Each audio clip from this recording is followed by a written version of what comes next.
Omusajja wa Boda Yanzina n'ensigalamu looko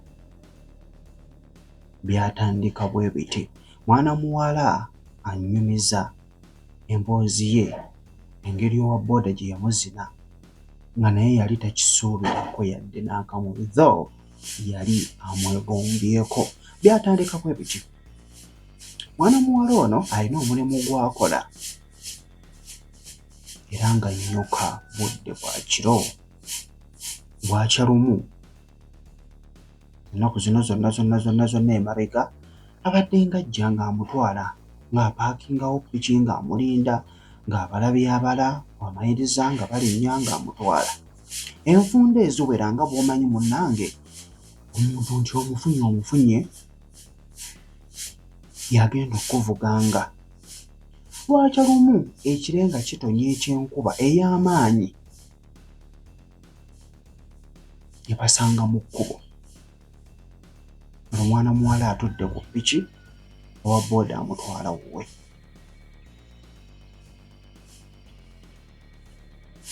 Batuuka mu kkubo ng'omusajja talina kyakkola, alina kweggama nkuba. N'agyeggama enkuba yatonnya paka ssaawa 6 ez'ekiro okusinziira obudde bwe bannyukanga tibwali nabwo bugenze. Mu butuufu ng'omusajja tayinza kutambula kukola ki? Kuvuga kuddayo. Kyawayiriza omusajja oyo okubeera ng'asula. Bonna baali bakooye. Mukyala ng'anaaba bwe yamaliriza ng'awa n'omusajja amazzi nga naye agenda anaaba. Bamaliriza okunaaba bulungi nnyo, bafunye ekyokulya, bamaliriza okulya banyumizaamu awo, naye ng'omuwala alimu okutya. Batuuka okwebaka nga bw'omanyi munnange omuntu atali muganda wo ekintu nga kitandika. Mwana muwala yannyumiriza n'aŋŋamba omusajja yamuzina. Yannyumiza n'aŋŋamba abasajja ba Boda balina omukwano. Yanzina Nandekamu looko.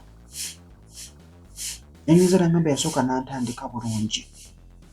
N'asooka n'ankwakirira nga bwampaana nga bw'aŋŋamba totya sigenda kkulumya. N'ankwakirira nzenna n'enjebaayeba wansi n'entoba.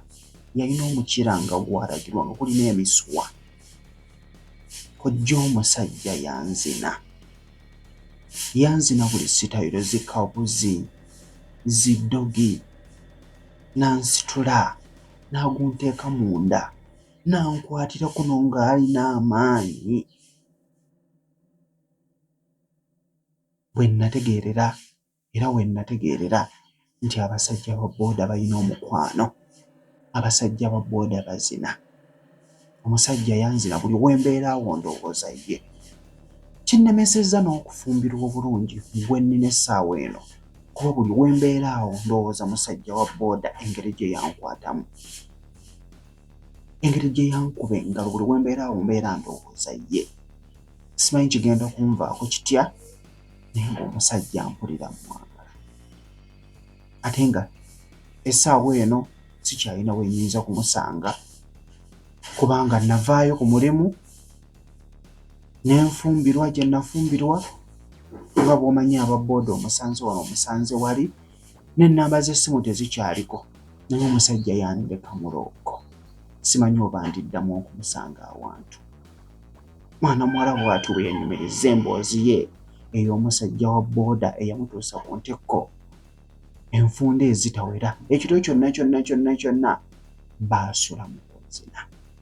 Eyo no story bajja ne bazinnyumiza, ne nkunyumizaako naawe n'onyumirwa ate n'ofunamukko ekyokuyiga.